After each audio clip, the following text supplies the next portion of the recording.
So, as promised, we're going to do a little bit more of a kind of low gain vibe here. So, we're using the incredible Friedman twin sister amp, which both of us absolutely love. We both tried them. I bought one. You're trying to buy one. I'm trying to get one. Yeah. It's an amazing amp. We're using the Telly, and we've actually got a Keeley. I forget what it's called, but it's essentially like their Blues Driver modified clone. That's the super fat mod, I think it's called. Pedal in front, which is a technique which I've just stolen completely from Mr. Andrew Timmons, who, as we've discussed before, is our hero in tone. So it's lovely, just gives it a little bit more sparkle, a little bit more gain, but Rabea is a wickedly dynamic player, so he's going to get loads out of that. Awesome. And as far as the cabs going, we've got the detailed cab, the SM57, and I'm blending a bit of the Royer in as well, because I know you really like that. Guy, I like a bit of Royer.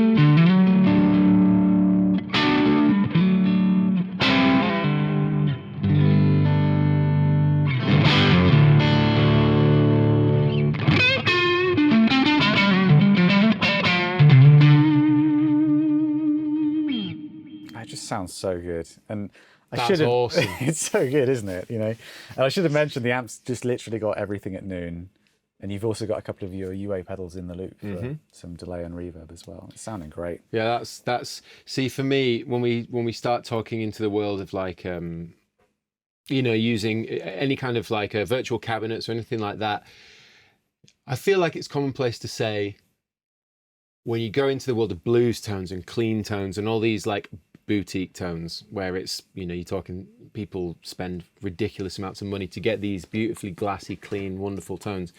So I feel like it's commonplace to question whether or not, impulse responses and virtual cabs and modeling and all that stuff can really achieve that. Yeah. It seems to be when people discuss it and debate it, it's around that side of things. Yeah. And for me, it's always telling when it's great, when you can get a vibe with that kind of tone with something like this for me.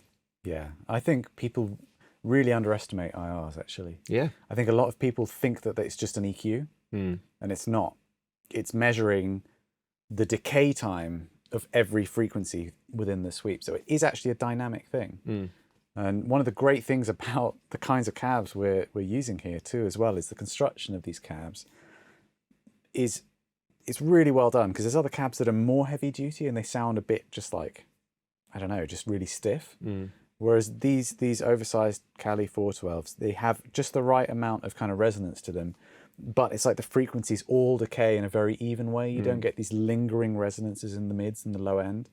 And, the IR picks up all of that detail that's in there. So I think when you pair it with a great sound, whether it's an amp into a load box or some of the amazing plugins which are out there, or digital kind of hardware options, you can get such a realistic result. And I've done the tests. I've done the blind test comparing, the IRs shot with the method that I use, which is quite specific and I'm really proud of, directly comparing that with the actual mic'd up cab. And it's so difficult to tell them apart. Yeah. And oftentimes, I hate to say it, I actually prefer the IR, when doing a blind test. So that's the best thing about blind tests.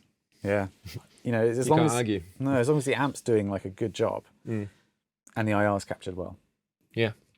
And not to rag on what's out there, but especially some of the older IRs and even some of the new ones, people are just like chucking any old process out there, and you've got these really strangely baked in EQs from kind of poor capture practices. And I don't know where I'm at anymore when I'm working with those IRs. It's like everything just sounds weird and you're then always overthinking it. I mean, you can call me biased, but it's like when we started talking years ago and I was dabbling, I'd only been dabbling in IRs and stuff for maybe a year, 18 months at that point. And after speaking to you, and then you'd captured a bunch at this time, I think it was when you were sort of beginning your journey into maybe this stuff, a few years back now, that I was convinced, like you did a great job of what you were doing. And I haven't used anything else since. That's awesome. You know, for the purpose of getting these kind of tones as well. Like, you know, for me, I have to use IRs every time I shoot because I live in a terraced house at home. I can't be cranking cabs. Yeah. And so it's really important, especially for me, getting sounds like what we're doing right now with the push clean thing, that it has that dynamic touch feel. So yeah. Yeah. And the fact that you can then take that and have that live and have it be the same every night, you know, it's pretty huge, I think. Let's check out a few different cabs for this. Like we've been talking about, the cab's not going to have as much of an impact as, like, you're not going to hear as much of the detail of the cab coming through when it's not an ultra high gain sound. But that's not to say that you're not going to hear anything. So let's get into it. We started with detailed. I'm just going to flick more or less at random through them, I think. See where we go.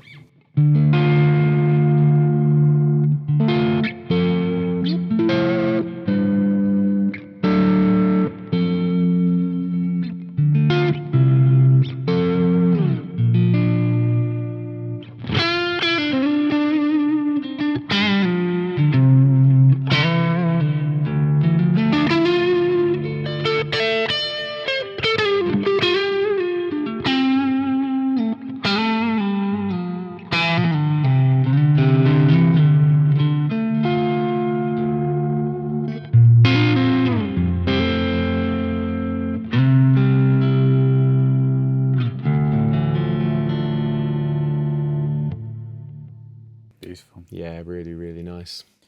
They all feel, I mean, I know you were changing stuff, but I was just enjoying what I'm playing, which is good for me. That's telling for me that it's, you know, I'm not picking up on the sound changing in a way that's distracting, if that makes sense. Yeah. And what I like about the fact that, because these are all the same enclosure type, is you don't get like these drastic variations in like low end and stuff. It's not like you pull up one and it's suddenly really wompy and out of control, or another one's really thin, you know. In fact, that would be, I would say, is a great way to tell, you know, like we were talking about with gain and like and IRs, and you really notice the difference. Well, I think you notice the difference in these kind of tones in the low end more than you would in maybe all the gain. That's a good point. Yeah, like if you go to like an open backed cab, or like, yeah, you do actually. And what I was really picking up on the difference in the pick attack, not how strong it feels, but the frequency range that was excited. Like some of them had a more glassy extended top end, and some of them felt more rolled off, which is, I mean, that's basically what's happening with these. But it felt like there was a usable place for all of those. Some of them felt kind of a little bit more intimate. Some of them felt a little bit more like vintagey. But yeah, that's really cool. And that's all just with the 57. I think it'd be really cool to check out the KM184, and actually for a couple of reasons. One, it's such like an honest sounding mic. I think it could be really cool for this kind of tone. And thinking about it, on all of the KM184 captures, the brightest point is the middle of the speaker. So you'd actually be hearing the relative brightness of the cabs. Right, okay. As they are. Because with the 57, I might have, for example, adjusted the brightest and darkest points to find the sweetest spot.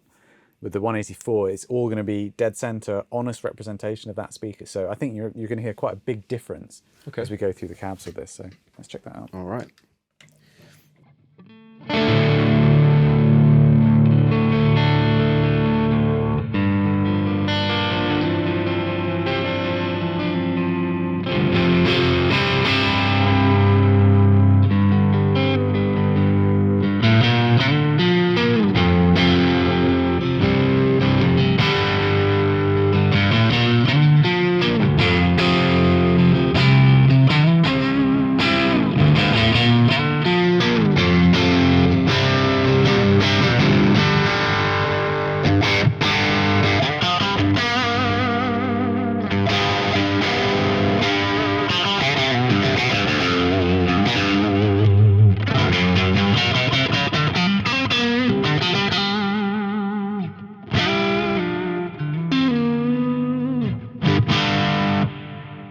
Sick, that was great.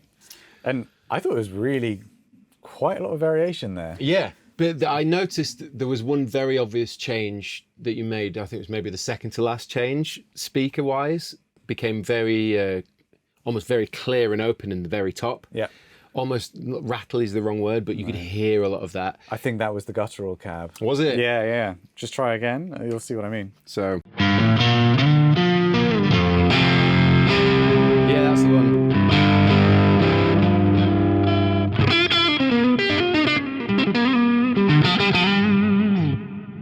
honestly, I think if you asked most people what speaker they thought that was, Well, you I wouldn't think think you'd get 50-50 results with people saying greenback.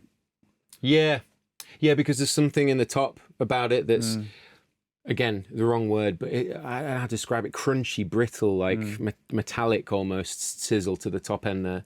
I think of like reedy. Reedy. Yeah. I like that. It's a good one. Like dusty. Throaty, dusty, reedy. Yeah, so I think that's actually, I think that's one of the really good ways if you wanted to hear a close representation of what the cabs sound like in the room and how different actually the 6 cabs are. Check out the 184 captures, on the brightest setting. Yeah, because that's comparing like for like. That sounds great. Okay, so just to round things off, let's check out some lead tones. We're sticking with the amazing sounding Twin Sister. I've put the gain up. I don't even know why I did it. Just a tiny, tiny amount. Everything else is flat. And we've got the DoD 250 clone in front of it, which is just a wicked sound. Check it out with the telly. See what these cabs can do for that kind of kind of slightly fuzzy driven lead. I'll change the cab types as we go. Probably just stick to the 57s. Cool.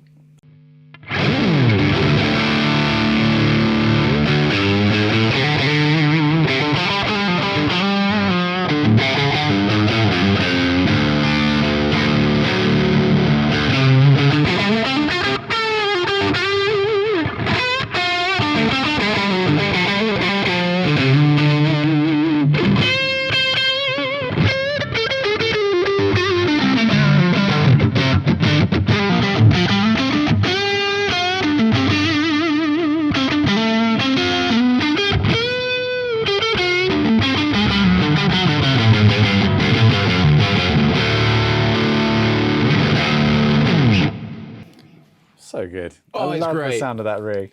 It's particularly on the...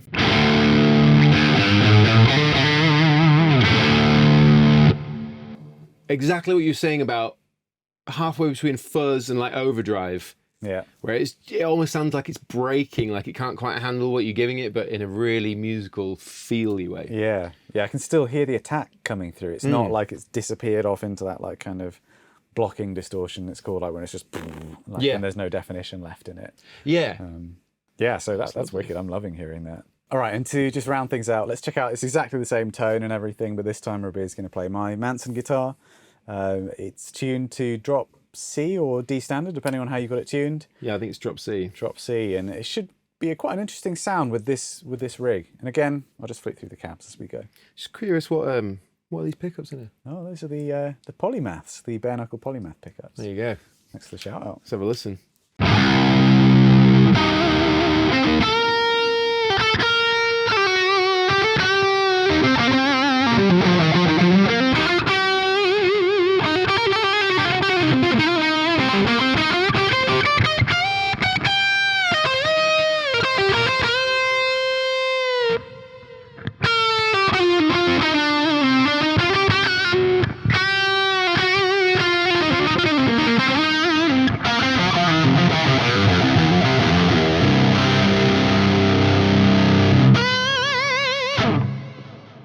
I loved hearing that. That was sick. It's got a real throaty...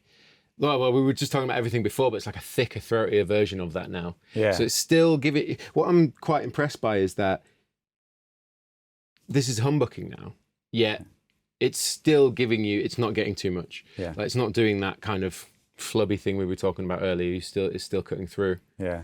And I mean, that's such a great amp, and it's a really great kind of boost pedal in front of it as well. But it is part of the character of these cabs that you don't get these overwhelming resonances in them. So, even though there's quite a different fingerprint, if you will, or landscape to the top end of each of these cabs, all of them still remain quite tight, and you can throw quite a flubby tone at them and you don't feel like it's getting out of control. So that's definitely one of the strong points of this. Yeah. Rabea had a bit of a special request that he wanted to try his Mayones guitar with the special circuitry. Maybe you can just explain what that is. Well, as far as we know, because I don't think mine does actually say what it is, but I understand it to be a EQ and compression on a push-pull that you have then the level of it. Here you can blend it in. It basically just, you coil split your pickups, but on top of that, it compresses them so you don't lose output, and then it adds like a bit of EQ. Yeah, so it sounds amazing. Let's give a little blast of that.